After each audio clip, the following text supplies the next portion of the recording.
La fin de course était sympa. J'ai un peu regretté justement d'être un peu isolé pendant la course et de ne pas avoir trop de contacts. C'était un peu dur de se motiver parfois. Et là, la dernière journée, c'était chouette, même si on a commencé dans la pétole.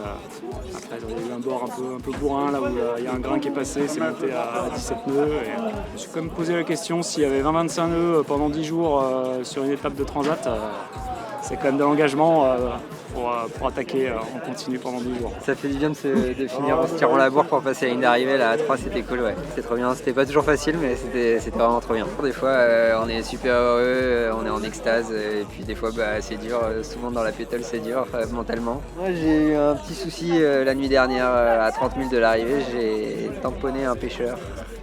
Donc j'ai cassé un petit peu le bateau. Ouais. L'objectif c'était d'être qualifié, c'était bon, de finir, ça c'est bon la première étape bien sûr. Et ensuite c'était de me faire plaisir et après peut-être un classement. Et j'ai jamais fait ça donc c'était trop bien, j'ai eu des grandes sensations sous spi, je pense que c'est trop bien. Après la pétole je crois que c'est pas pour moi. Je me suis surprise à me challenger, je pense que c'est un beau cap de franchi. Avec mon petit Ganesh en arrivant là, genre à 2000 j'étais la Ganesh, on a fait quoi. La fin était longue. Non, c'était long et surtout c'était vraiment dur sur la fin, sur la dernière journée.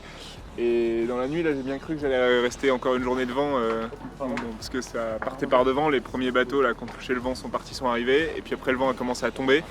Très content d'être arrivé et puis on a eu des conditions très variées qui changeaient très souvent. C'était un peu dur d'anticiper tous les changements et de faire une stratégie long terme, etc. Donc il fallait accepter vu que on avait une visibilité à 10 heures, il fallait en profiter. Le front qui est descendu du nord, là, ça c'était un peu plus chaud. Ouais. Là, il y avait une rafale à 35 nœuds. Ça fait du bien d'arriver.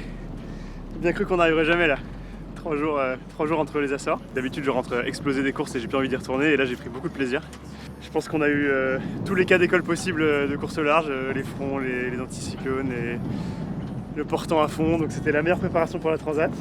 A few days ago, I just wanted to go home. At first, much wind, then problems with the boat, and then no wind. It was a lot of problems, but at the end, it was quite fun for the last days. I expected it a little bit more relaxing. C'était incroyable, l'arrivée ici, là, les îles elles sont dingues. L'apprentissage sur cette course, c'est énorme. Ouais, super rassuré et une belle job list sur le bateau là pour le mettre encore plus à mon goût pour l'année prochaine. Ouais.